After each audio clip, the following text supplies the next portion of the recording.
O renomado pastor Gesiel Gomes, ele trouxe à tona um importante alerta direcionado aos líderes e membros das igrejas evangélicas. O pastor, que é uma figura muito influente na Assembleia de Deus, destacou algumas canções de artistas conhecidos como, por exemplo, Cassiane e Theo Rubia.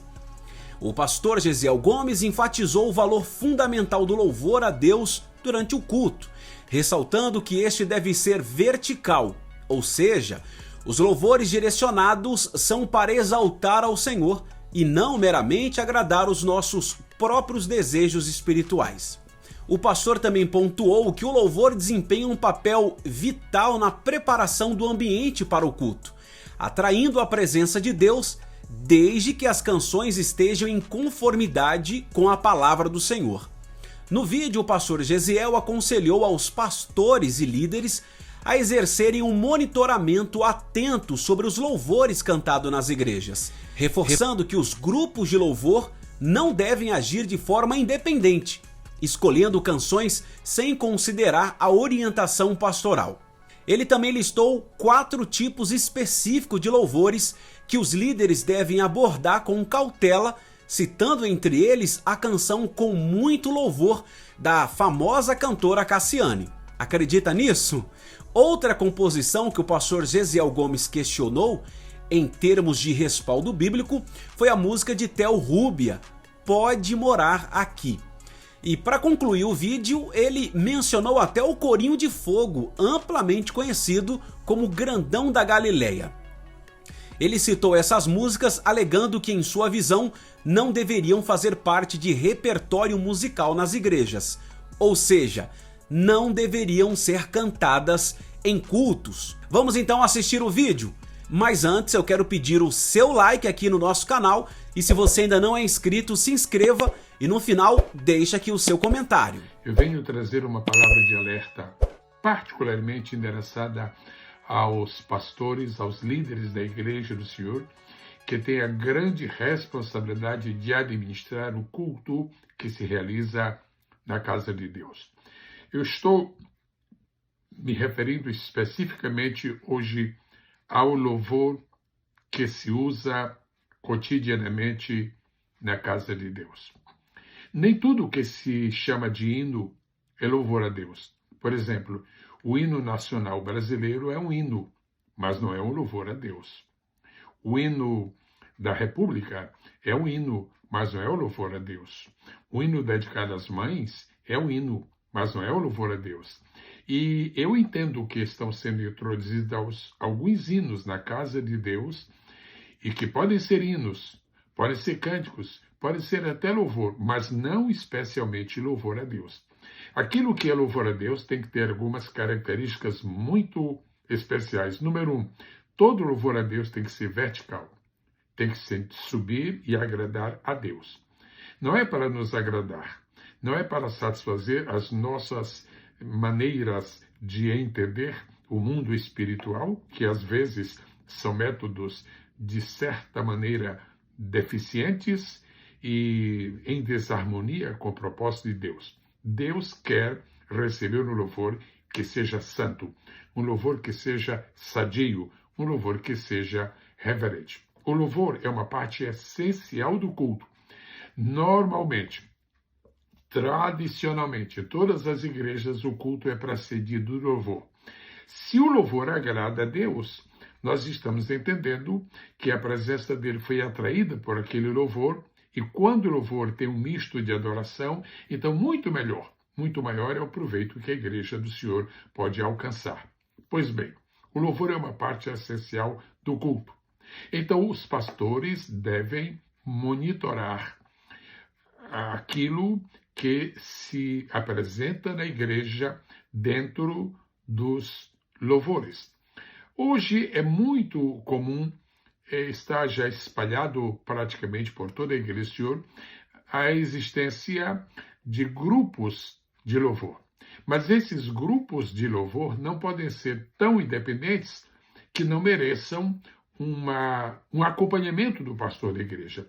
Esses grupos de louvores não têm a liberdade nem o direito de cantar qualquer coisa que quiserem. É muito fácil observar que hoje existe uma mutação permanente.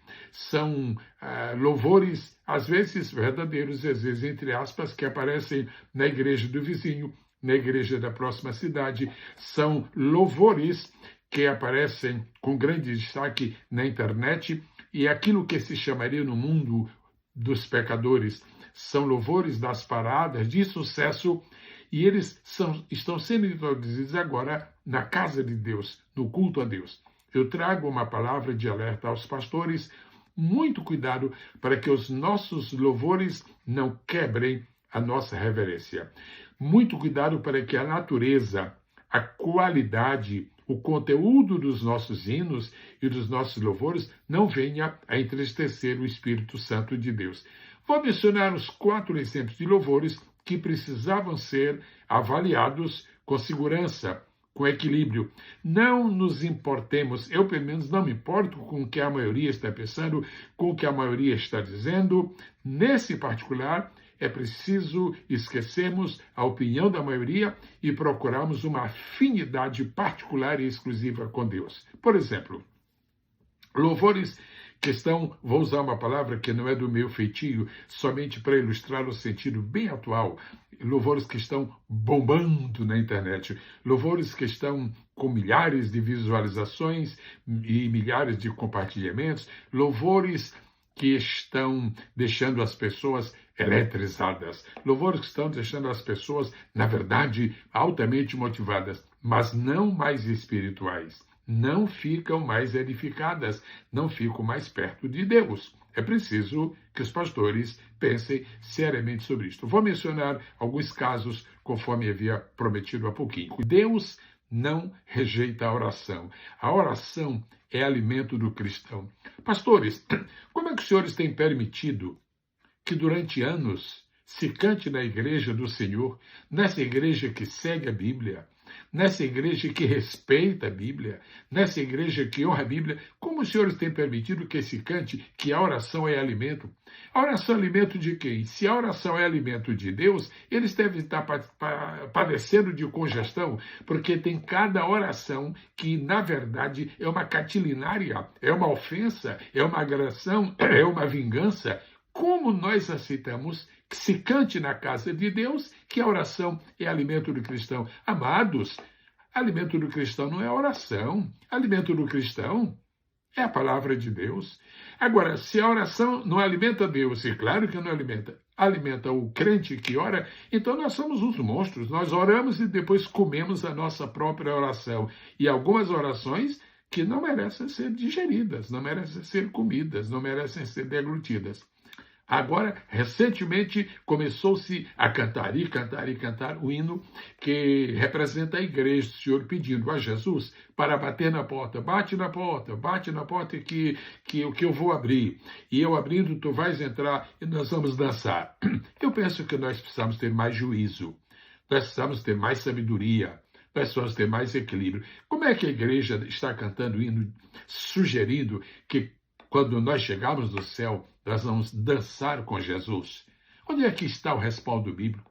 A Bíblia fala que nós vamos ter uma comunhão com Jesus. A Bíblia fala que nós vamos estar sentados com Jesus. A Bíblia fala que nós vamos estar orando, adorando ao Senhor no céu. Mas quando a Bíblia fala nos anjos que louvam a Deus no céu, dizem que eles louvam prostrados. Agora, os anjos louvam a Deus prostrados. A igreja, quando chegar no céu, vai louvar a Deus dançando. Como é que você pode imaginar Jesus dançando com o crente? Jesus dançando com a igreja? E os pastores estão permitindo que se cante esse hino da igreja. Nós vamos dançar com Jesus no céu? Louvar não basta? Adorar não basta? Prostrar-nos não é mais necessário? Agora, dançar com Jesus? Dê-me pelo menos um versículo da Bíblia e eu poderei mudar de opinião. Eu vou terminar agora mencionando o hino que está se cantando muito, muito, muito. Grandão da Galileia. E as pessoas vão nesse embalo, as pessoas vão nesse ritmo. Grandão da Galileia, vem, grandão da Galileia. Em primeiro lugar, a Bíblia jamais chamaria a Jesus de grandão. A Bíblia chama Jesus de grande. Deus é grande.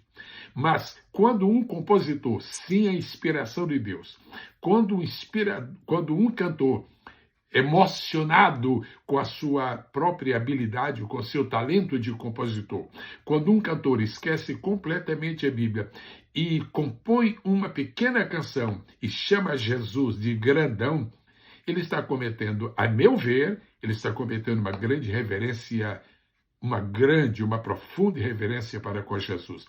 Jesus não precisa que nós o chamemos de grandão, porque nós não temos apoio bíblico para isso. Ele é apenas grande. Várias vezes na Bíblia está escrito: grande é o Senhor. Quando nós dizemos, quando nós aceitamos, quando alguém canta que Jesus é grandão, ou seja, é grande e mais, permito-me somente para ilustrar, e mais grande que os grandes, nós estamos dizendo que os outros também são grandes. Amados, todos nós somos pequenos. Grande é o Senhor. Não precisa chamar Jesus de grandão. Basta chamá-lo de grande. Ah, se nós o chamássemos de grande com toda a nossa alma. Se nós, reverentemente, exaltássemos a Jesus como grande, nós nunca precisaríamos fazer este esforço de linguagem e chamá-lo de grandão, como se grande já não bastasse. Este apelo que eu faço aos pastores é para que monitorem o serviço de louvor que se faz na igreja. É para que gerenciem esses cânticos que estão surgindo na igreja, porque daqui a pouco nós vamos cantar não apenas excessos. Vamos dizer que isto tudo é excesso, mas estes excessos poderão amanhã, muito rapidamente, poderão se transformar em heresias. E uma das piores maneiras, e das mais fáceis também, infelizmente, é das piores e das mais fáceis maneiras de introduzir uma heresia na igreja é através dos louvores. Deus ajude a todos nós. Deus nos dê sabedoria, Deus nos dê equilíbrio.